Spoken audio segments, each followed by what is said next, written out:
দুই নম্বর হচ্ছে আর রাজা, জান্নাতের আশা করা। তিন নম্বর হচ্ছে আল খাউফু মিনান নার, জাহান্নামের ভয় করা।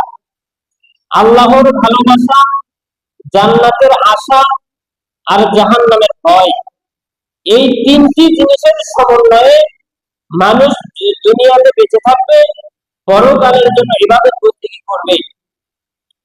শয়তানের চক্রান্ত, শয়তান যে ব্যক্তিকে একেবারে বিশ্বাস করে নিয়েছে যে তুমি তো জান্নাতি, মানে আল্লাহ তাআলার গুণাবলীর কথা শুনে, দয়ার কথা শুনে, রহমতের কথা শুনে কেউ কেউ এমন বিশ্বাস করে নিয়েছে যে ওই ব্যক্তি জান্নাতে যাবে।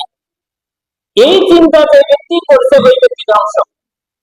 আবার পাপ কাজ করতে করতে এতটাই পাপ কাজ করছে যে শয়তান ওকে বিশ্বাস করাইছে যে তুমি যাই করো না কেন তুমি জাহান্নাম ছাড়া কোনো উপায় নেই। এই ব্যক্তিও ধ্বংস।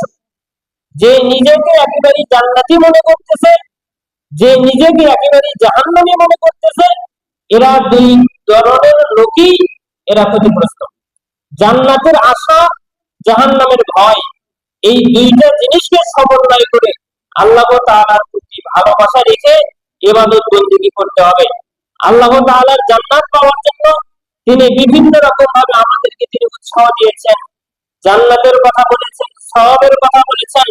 আল্লাহ সুবহানাহু ওয়া তাআলা হাদিসে কুদসিতে বলছেন, ওয়া আ'দাতু লিইবাদিয়াস সালিহিন, আমি সব বান্দাদের জন্য আমি প্রস্তুত করে রেখেছি এমন বিষয়, এমন জিনিস মা লা আইনুন রাআত, চোখ কোনোদিন দেখেনি, ওয়ালা উযুনুন সামিআত, তার কান কোনোদিন শোনেনি, ওয়ালা খাতারা আলা কলবি বাশার, মানুষের অন্তর কোনোদিন যা কল্পনা করতে পারেনি।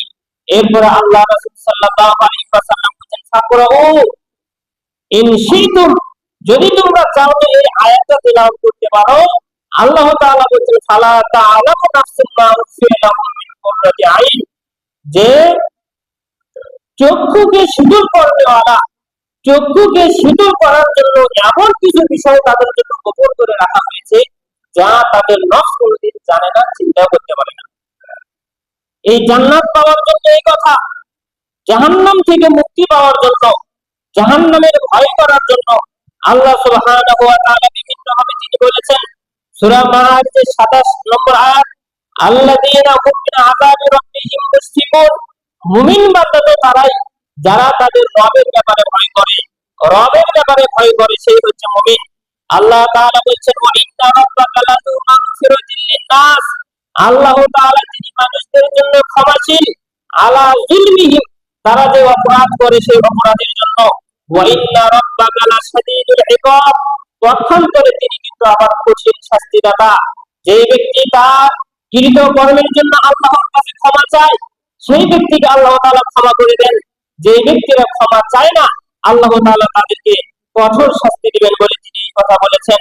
শাস্তি দানের ব্যাপারে রাসূল সাল্লাল্লাহু আলাইহি ওয়াসাল্লাম বলেছেন, ইউতা বিজাহান্নাম ইয়াউমাইযিন, সেই দিন জাহান্নামকে উপস্থিত করা হবে, লাহা সাবউনা আলফা সিমাম, তার সাথে ৭০,০০০ লাগাম থাকবে, মা কুল্লি সিমামিন সাবউনা আলফা মালাক, প্রত্যেকটা লাগামের সাথে ৭০,০০০ ফেরেশতা থাকবে, ইয়াজুরুনাহা, যেই ফেরেশতারা তাদেরকে সেই জাহান্নামকে টেনে নিয়ে আসবে।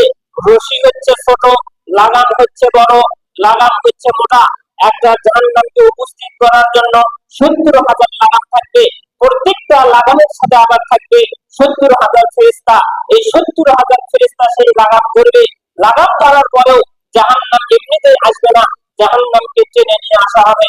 জাহান্নাম কত ভয়ঙ্কর বিষয়, জাহান্নাম কত ভয়ঙ্কর, কত শাস্তিদানের জায়গা হচ্ছে জাহান্নাম। জাহান্নাম থেকে আমাদের বেঁচে থাকতে হবে। আব্দুল্লাহ রাদিয়াল্লাহু তাআলা আনহু তিনি বলেন, আল্লাহ রাসূল সাল্লাল্লাহু আলাইহি ওয়াসাল্লাম বলেন, আল জান্নাতু আকরাবু ইলা আহাদিকুম মিন শিরাতিন আলাইহি ওয়ান নার মিসলু যালিক, জান্নাত মানুষের জুতার পায়ের ফিতার কাছাকাছি আছে, অনুরূপ ভাবে আবার জাহান্নাম মানুষের ফিতার একেবারে কাছাকাছি আছে। মানুষ চাইলে যেমন সহজেই জান্নাত পেতে পারে, আবার চাইলেই মানুষ খুব সহজেই জাহান্নাম উপার্জন করতে পারে। রাসূলুল্লাহ সাল্লাল্লাহু আলাইহি ওয়াসাল্লাম বলেন, মানুষ ভালো কাজ করতে করতে জান্নাতে চলে যাবে, এমন সময় তার উপরে কিতাব চলে আসবে, সেই সময় সেই ব্যক্তি খারাপ কাজ করে জাহান্নামে চলে যাবে। অনুরূপ ভাবে এক ব্যক্তি জাহান্নামের কাজ করতে করতে জাহান্নামে যাবে, আর মাত্র এক হাত বাকি আছে, এমন সময় তার উপরে কিতাব চলে আসবে ভালো কাজ করার কারণে সেই ব্যক্তি জান্নাতে চলে যাবে। এই জন্য সর্বদাই একজন মুসলমানের তার শেষ আমলকে সুন্দর রাখার জন্য প্রস্তুত থাকতে হবে। এখন আমি মারা যাব কখন, এইটা তো আমার জানা নাই। যেই জন্য সর্বদাই মুসলমান ভালোর সাথে যুক্ত থাকবে, সর্বদাই মুসলমান ভালোর সাথে থাকার চেষ্টা করবে, সর্বদাই মুসলমান আল্লাহর মহব্বতকে তার অন্তরে রাখার চেষ্টা করবে। সম্মানিত মুসলিম দিনী ভাই, আল্লাহর ভালোবাসা আমাদের অন্তরে নাই। স্বামী যদি অনেক রাত্রে স্ত্রীকে ডাকে, স্ত্রী স্বামীর কাছে চলে যায়, স্বামী আবার স্ত্রীর টানে বাড়িতে চলে আসে, অবৈধ প্রেমিকার জন্য রাতের বেলায় জেগে থেকে মোবাইলে চ্যাট করে, অবৈধ প্রেমিকের জন্য রাতের বেলায় মোবাইলে জেগে থেকে চ্যাট করে, মেসেজ করে, কথা বলে, তার মানে তার সাথে তার ভালোবাসা আছে। ভালোবাসা আছে বিদায় সে তার জন্য জেগে থাকে। ভালোবাসা আছে বিদায় নিজের বাবাকে ছেড়ে দিয়ে, নিজের মাকে ছেড়ে দিয়ে, নিজের গ্রামকে ছেড়ে দিয়ে একটা ছেলে একটা মেয়ে একজন আরেকজনের হাত ধরে অন্য জায়গায় চলে যায়। ভালোবাসা আছে বিদায় এটা করে।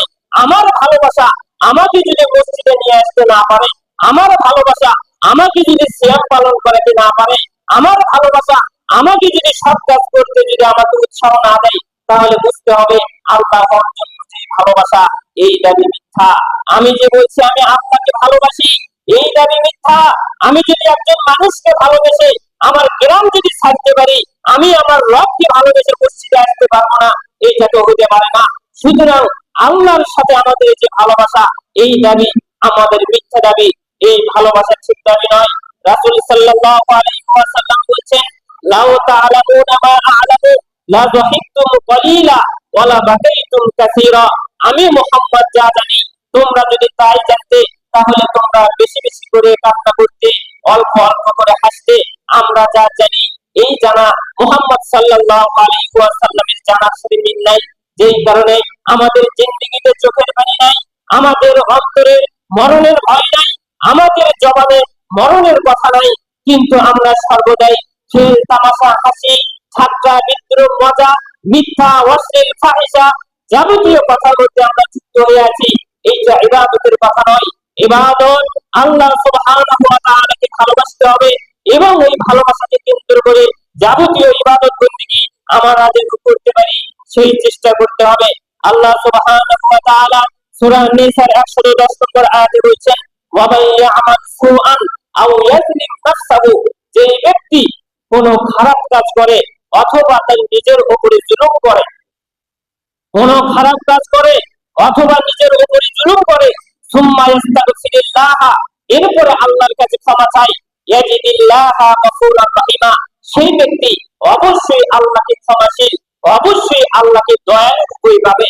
সেই ব্যক্তি অপরাধ করেছে এটা কথা নয়, সেই ব্যক্তি নিজের উপরে জুলুম করেছে এটা কথা নয়, সে তওবা করেছে কিনা খালিস অন্তরে আল্লাহ তাআলা এটা চান। মানুষ অপরাধ করলো কিনা সেটা বড় কথা নয়, খালেস দিলে আল্লাহর কাছে তওবা করলো কিনা আল্লাহ তাআলা এটা চান। খালেস দিলে যদি বান্দা আল্লাহর কাছে তওবা করে, আল্লাহ তাআলা তার কাছে গফুর হিসেবে রহিম হিসেবে তার সাথে সাক্ষাৎ করেন। এই কথাটাই আল্লাহ সুবহানাহু ওয়া তাআলা বলেছেন। আবু হুরায়রা রাদিয়াল্লাহু তাআলা তিনি বলেছেন, রাসূলুল্লাহ সাল্লাল্লাহু আলাইহি ওয়াসাল্লাম বলেছেন, ইন্নাল্লাহা লাম্মা ফাসাল খালকা, আল্লাহ তাআলা যখন সৃষ্টি যখন শেষ করে দেন, সৃষ্টি যখন ফয়সালা করে দেন, কাতাবা ইন্নাহু ফাওকা আরশিহি, তার আরশের উপরে সেখানে তিনি লিখে রেখেছেন, ইন্না রাহমাতি সাবাকাত গাযাবি, আল্লাহ তাআলা বলতেছেন আমার রাগের উপরে আমার দয়াকে প্রাধান্য দিয়েছি, আমার রাগের উপরে আমার দয়াকে প্রাধান্য দিয়েছি।